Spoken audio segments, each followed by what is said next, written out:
do you always show up in a way that they feel their life is better in some way because you're in it? And it's just give before you get. And I've had two corporate experiences where mentors helped me so above and beyond.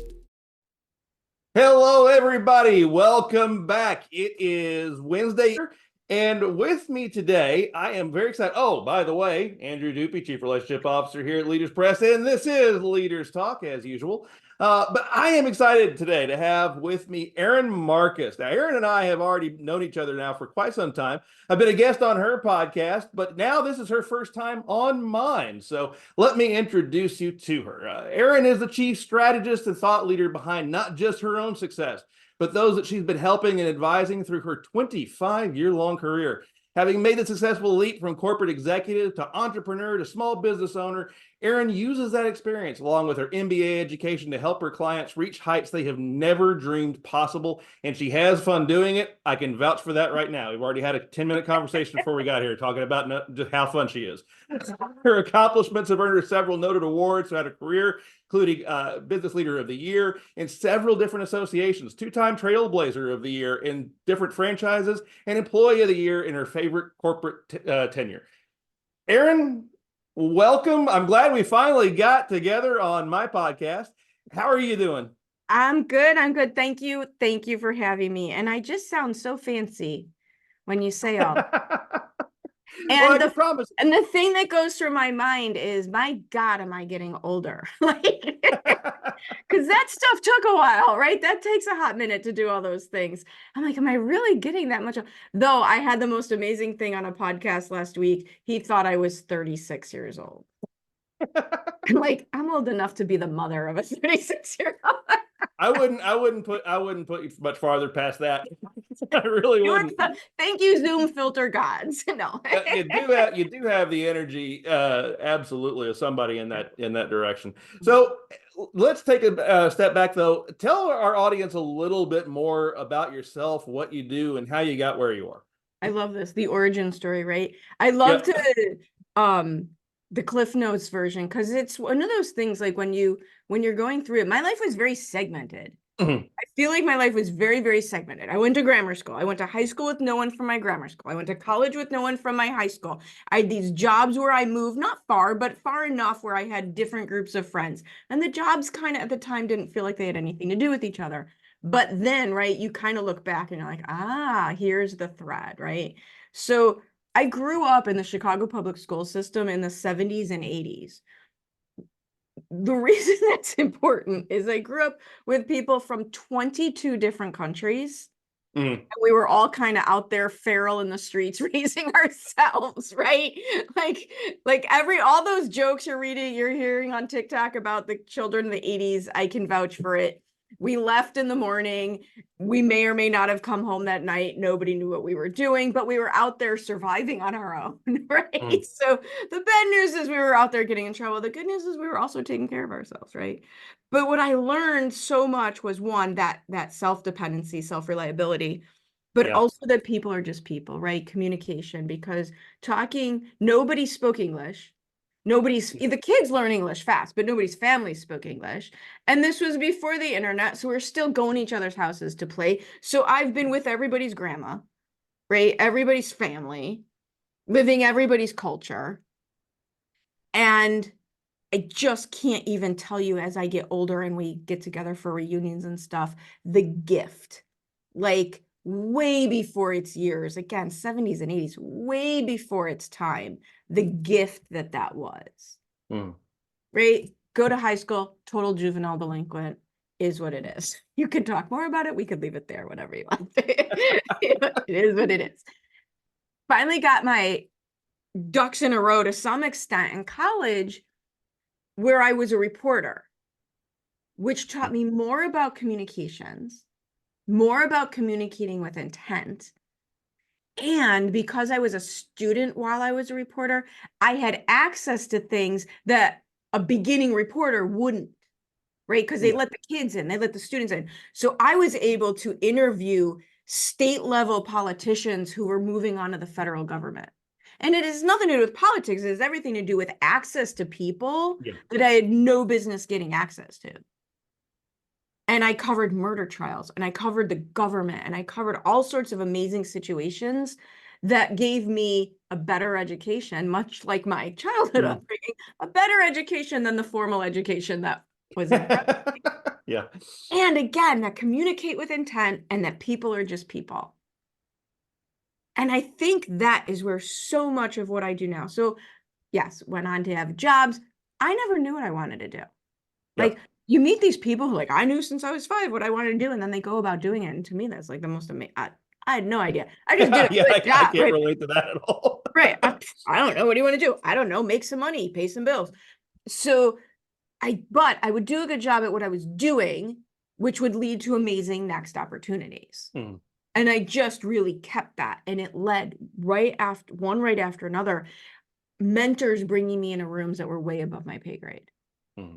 Until I finally got to that last corporate job you mentioned, where I fell in with an amazing mentor, a great company, brought me into rooms again, way above my pay grade. But then we'd go out to dinner and I'd have my notes and I'd be like, what was this? What was this? What was this? And we would go through every question I had, and he would explain to me the business, right? So I learned firsthand how to do business, growing, being part of a management team that grew from, I think we were at $4 million when I started, through a merger with a friendly competitor, and then an acquisition by a public parent company into a $56 million company. And not only did I have a front row seat to it, I was a very integral part of it. Yeah. And I was allowed to be this intrapreneur, I believe is the word a lot of people use, which gave me just massive amount of information, massive amount of experience, got my MBA while I was there. And when I left, which, there was crying, there was me trying to bribe coworkers to give my notice for me. Like there was a whole process into leaving. I was bored, right? People are like, why do you leave that? I was bored and I was getting older. I'm like, I wanted something for my own. And so my first leap was into a franchise system. And because of what that mentor had done for me, and because of my background, I got my office to the top 10 out of 200 in like 18 months. So then the franchisor is like, here, come train this one, come train that one. And I was presenting at their events. And that's when I was 41 when I joined that, 41 when I joined that. So I was 47 years old when I finally figured out what I wanted to do with my life. And I'm looking, and I'm having this experience where the franchise system, the franchise that I owned, worked with families with aging parents. Yeah. So you're in the middle of everybody's trauma. You're in the middle of it's a very, very difficult time. But on the other hand of what I'm doing, I'm teaching the people I network with how to build their business, because that's what I knew how to do. I did so well because my business experience. And this communications background. And so all of a sudden it was like, well, I can spend my actual business being in the middle of everyone's trauma in a logistical nightmare of an experience, making very low profit margins, tied to the city of Chicago, never getting to leave because it was a geographic-based business. By the way, there's ice falling directly out of the sky here now. I don't know that I never want to be able to leave here, right? There's times like I want to leave.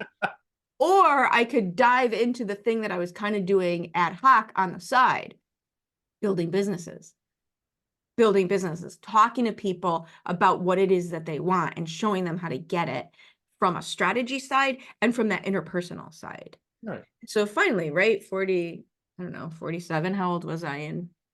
Yeah, about 47. 47, 48. I'm like, screw this all. That's what I'm going to do. And so that's what I've been doing for almost 5 years now.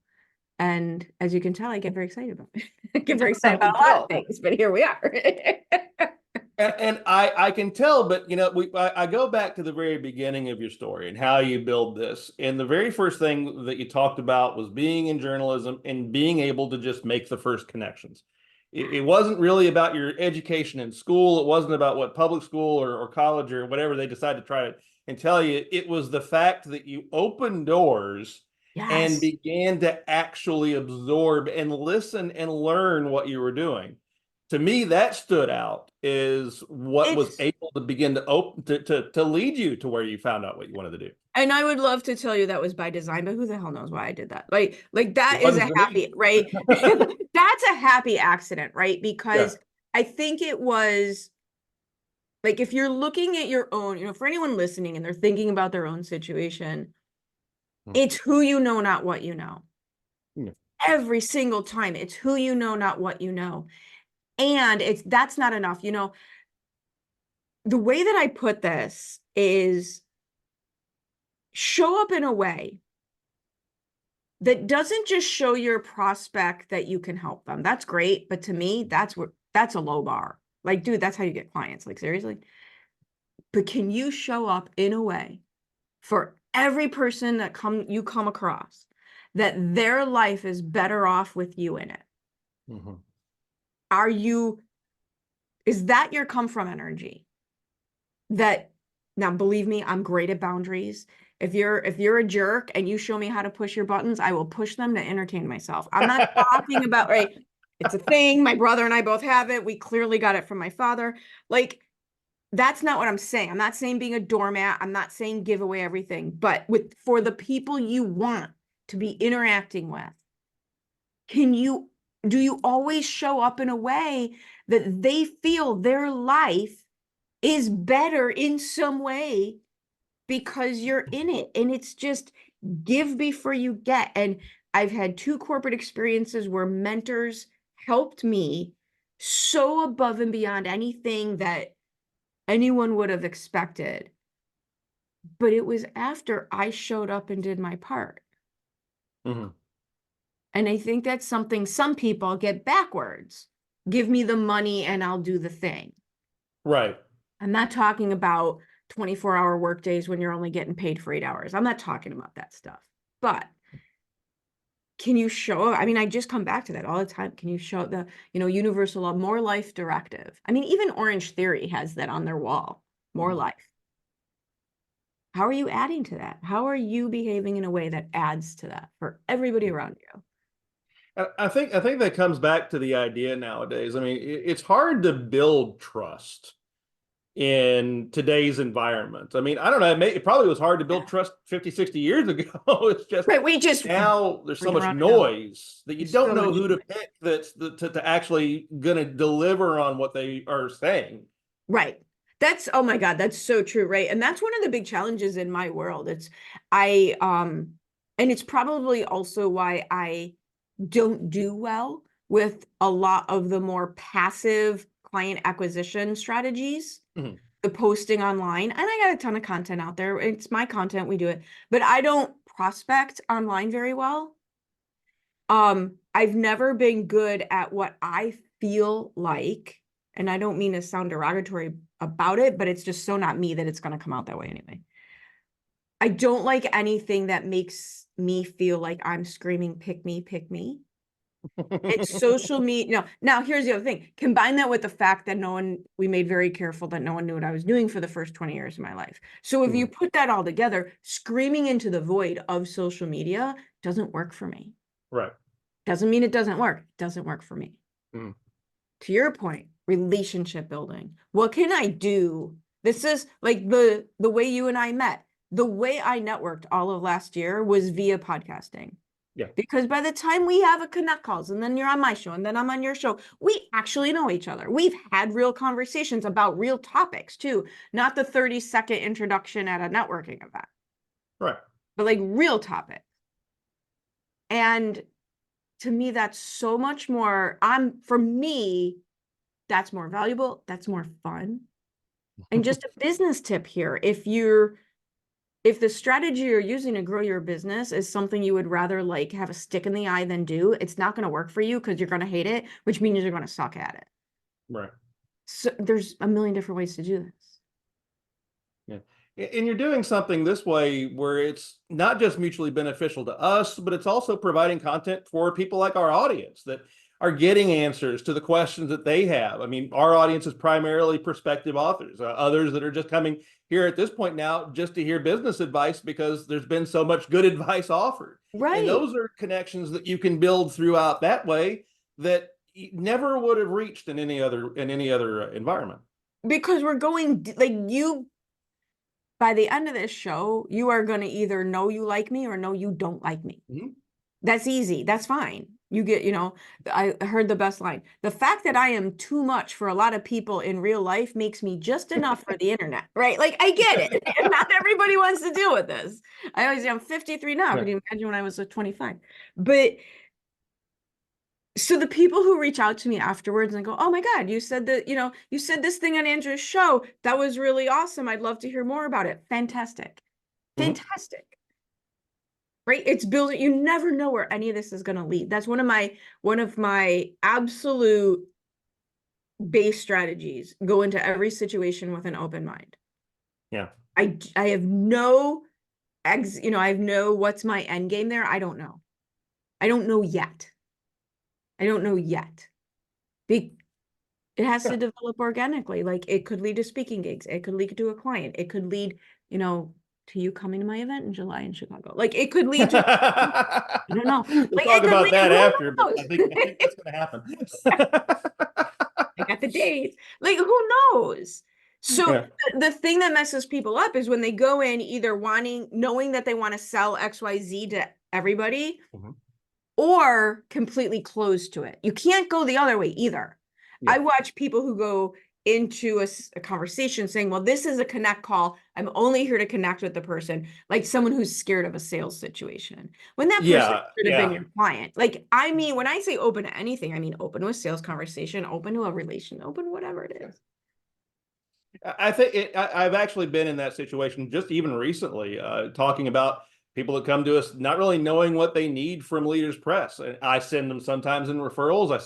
I immediately do sales with them sometimes because I think it's a fit. I can do sales at different levels with people. And I think that's come from the fact that I've absorbed so much information just by meeting all these connections, making these connections that I can send referrals out to. Yep. That I can create relationships Erin's in my Rolodex. I have somebody I can send to her. I think it's going to be great.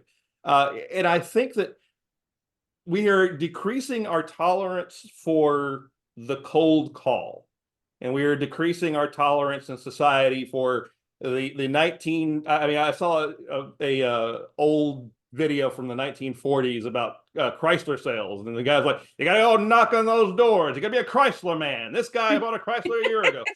That used to be the way of companies were closers, but it's not anymore. Right. Well, the thing that makes me laugh, because I come out of financial services, and Edward Jones is notorious for onboarding their advisors and telling them to go wherever their geographic base is and go door to door. I am 5 feet tall. I weighed 100 pounds soaking wet for most. Like, dude, my dad was a Chicago cop. Believe me, the last thing I'm doing is knocking. Would you like to, knock, knock, knock. Would you like to kidnap me? Knock, knock, knock. Would you like to kidnap? This is just a bad idea, right? But to your point earlier, I think the reason we have no tolerance for it is because people abused it. There's more, it's not, the snake oil salesman has always been out there. Yeah. But now there's a million of them, and they're just so freaking loud. And you've got to sort that used to be, unfortunately, sometimes, and I hate to be turning into the get off my grass old lady person, but you almost feel now that you have to sort through those to get to the real person. And I think it used to be the anomaly, and now it feels like the norm. And just to go further down my newfound conspiracy theory personality trait, we've normalized it. We've made that okay, which I think is a shame. We have absolutely normalized massive lying. I mean, this, again, it doesn't even matter what you believe in. This is everywhere. It's rampant. We have normalized being mean to people as entertainment. We have normalized lying based on what we want instead of what is. There's such a lack of personal responsibility. It's just, oh yeah, no, I mean the society that we have right now, not lying is absolutely normalized. The content that is produced by some of the content creators that want us to be entertained is painful. I mean, there's that whole the culture of dislike. I don't get it. bad reviews are now more fun to read than good reviews. Right. No And movie is ever good anymore because all the movies are terrible. They used to be great. And I will tell you, I don't mean at all that it should all be puppies and rainbows and It unicorns, shouldn't. Yeah, because I agree I with you. have, like, for those of you watching, I have this nice uplifting artwork, but I also have my Punisher water bottle. Like, I'm not, right? I don't mean we should only absorb that, because when I was getting my MBA, I got my MBA while I was in corporate. I was busy, right? I was traveling for corporate C-suite level job and getting my MBA. I was busy. And I found at the time, in my downtime, I really moved to only partaking of what I call like lowbrow entertainment. Yeah. That never went away. Like, I haven't been in school for 15 years, and I never went back. Oh, trust me, I'm the same way. Right. So, I mean, right. So I'm not saying that it should never be violent or not. Like, I'm a big Marvel fan. I'm a big DC comic fan. I'm a big, I like all the NCIS. I love all that stuff. I mean, being mean to each other. Right. That's what I was trying to get at. Yeah. Yeah. It's the culture of just enjoying other people's pain. Yeah, I don't get it. And I think that the way to overcome that nowadays is to be like what you're saying, and to be more open and honest. I mean, yeah, you can dislike something, but if you show that there's a balance in what you're doing, you're approaching things objectively, and you're approaching things from the perspective of, I like this, I dislike this, instead Right. of lying on everything and Or becoming projecting. I dislike this, so thus it's wrong and nobody else should have it. Exactly. That's where it gets weird. Yeah. Like, yeah, go ahead. For me, owning what I'm not good at and what I don't like doing has become the most empowering thing there is. Right.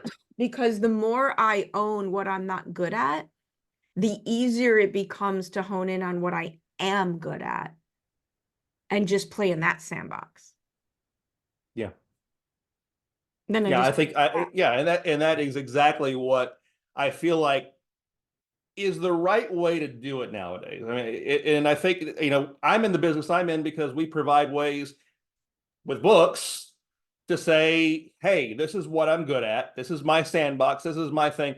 And I'm going to build that trust with you, not by cold calling you, not by having somebody in a call center that I'm paying pennies of dollars for that doesn't know anything about my business to read a script and give you a call. I'm going to put this in front of you and say, here I am on a page, or here I am on a podcast, or here I am at a speaking engagement, and build it organically that way. 100%. And I think that long form content as the way to get to know somebody is huge, because most of us aren't good enough actors to fake it for a long period of time. Right. Like, I could fake how brilliant I am for a meme. I don't know that I'm going to get through a whole book faking if I know what I'm talking about. Something's gonna become glaringly obvious as to whether or not I know what I'm doing. And I absolutely agree. I think for those of us building business as a thought leader, as a thought leader brand out in front of our scalable business, that's what I do. That's what I teach people to do. Yep. For people like you who are helping share stories and information, that long form content, whether it's podcasting, books, the day of the checklist as a lead magnet has long since passed, right? This is just not sufficient enough. I could fake a checklist. I could fake a checklist. That's there's pushback though for it, and I do know that there's pushback out there. I mean, I went on a date long while ago, and the very first thing she said to me was, "Oh boy, another white boy with a podcast." Well, oh my God, it's so here's the thing. Like, so I do marketing and I do business strategy, but I'm very heavy marketing, because none of the strategy matters if we can't get the client acquisition. Like, let's face it, we need clients. Without the clients, we have no business. So it's a big, and I teach people all the time, don't use labels, because you want to see people leave me alone at if I say I'm a business coach, Mhm. They don't want to talk to me because they think Nope. I'm going Yeah. to sell them something. If I say I'm a podcast host, do you want to hear my podcast? Then they really don't want to talk to me. And the Yeah. worst thing I could say is I'm a speaker. Oh God. Because right? But if instead, when somebody says, "What do you do?" If I say, "Oh, I help small businesses stay in business and make more Yeah. money. I help small businesses make more money and keep more money."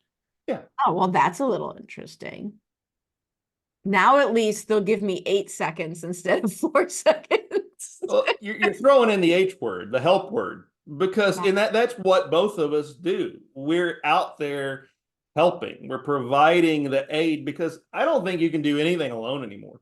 I mean, you probably, I don't think you really ever could in general before. I think it's a bad idea to try to do things alone. Having help is integral to being able to Well, navigate just the sheer amount of noise that there is about amount how of to. no, but here's the thing, like too many business owners, see, this is what you keep doing. You keep asking me things and get me on my little soapbox. Too many business owners are It's my not taking, job. it's your job. It's your podcast host, right? Too many business owners are not owning a business. They're trying to do a thing. Mm. They're trying to do a thing. Look at any other respected profession. Who gets paid more? The general doctor or the surgeon who knows how to do this one thing? Yeah. Right? Financial services, my background. I had a big conversation about this decades ago with a guy that I worked with. When he started in financial services, he could do anything he needed for his clients, but it got so complicated that his job turned into quarterback. Mhm. Get you the right resources and then vet those resources and apply what those resources are telling us against my knowledge base to help you make the right decision. And I think our world is just it's more complicated. And you're not doing yourself any favors and you're just not doing your clients any favors if really if you're trying to do everything for everyone. Mm. Like, could I help somebody write a book? Probably, Mm. but it's not the best thing. Not the thing I'm best at by any sense, right? I can write website copy, done it enough times. Don't do it, don't like it. So it's not my best thing. Yeah. But instead of saying, sure, I can help you with that, I'm so much better off going, this is where my brilliance ends. So let me hook you up with the person I know. Their brilliance begins right there. Yep. And that's exactly what I was thinking of because yeah, can I help you write a book? Absolutely. Can I be a writing coach? Absolutely. Can I help you get speaking gigs? A little bit. But I know people that are better at me than in that Right. very specific thing. And rather than waste your time doing that, I'm going to hook you up with that person that I had in the podcast a few months ago because I made that Right. Like, connection. and to me, going back to what I said, like my goal is can you make people feel that their lives are better off because you're in it? The fact that I'm a trusted resource Mm. for referrals often makes me more excited than even closing a sale myself. Yeah, I agree with that. It's fun. Yeah. And I know some Build a people don't know relationship. how to, yeah, I mean, it's fun. Some people don't know how to, they haven't been taught that way. That's, I get it. But that is just how my brain works. As soon as you start talking, as soon as someone starts talking, two things happen, especially if they're talking about their business. My brain rearranges what, looks at what you said you wanted to do and what it is that you're actually doing and rearranges what needs to happen to actually get you where you want to go. It's that strategy piece every single time. And the other thing that happens is, oh, who do you need to meet? Yep. And that's And why that I'm not in charge of the calendar. That's why I'm not in charge yeah, I know, same here. I'm not in charge of all sorts of things. Yeah. It's just building those relationships is very, very satisfying and it's profitable. It helps you. And yeah, you're providing you're providing more help than you yourself are even Right. capable of and You're building a good relationship that can provide you help directly later. It's right. It's an exponential impact. And by the way, that also doesn't mean This is not an extrovert introvert thing. Right. Because introverts happen to be very, very good at this because they're better at listening. Yep. So it's not, oh, you have to be loud and boisterous about it. You have to be thoughtful about it. Right. It's really, to me, it's something anyone can learn how to do. It's really just a habit. Yeah. Once you actually establish the system and the habit. I mean, it's like me. An introvert would be better at me than managing the spreadsheet that I sit and leave fallow for weeks while I'm doing the fun stuff. Right. Exactly. Well, Erin, as we're starting to kind of wrap up here, I always like it before the end of the segment to just ask a golden nugget, a piece of advice that you have for people that are listening right now related to what we've been talking about that we haven't either discussed or that you just feel like is universally applicable to our audience that will help them out.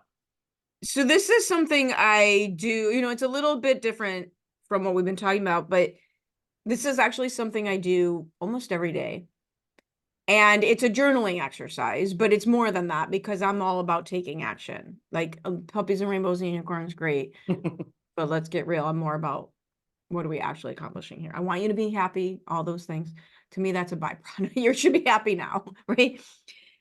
So a lot of times what I'll do is the first thing I do is, and this works for family, it works for your business, it works for a lot of things.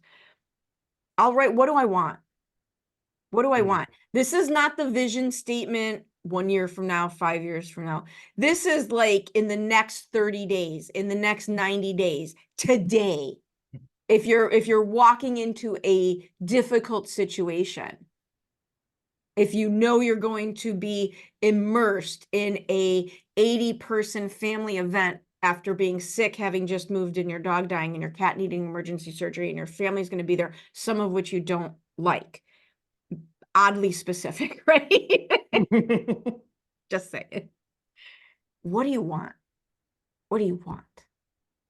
And then the 3 questions, and you need absolute clarity. It's not, I'd like, what do you want?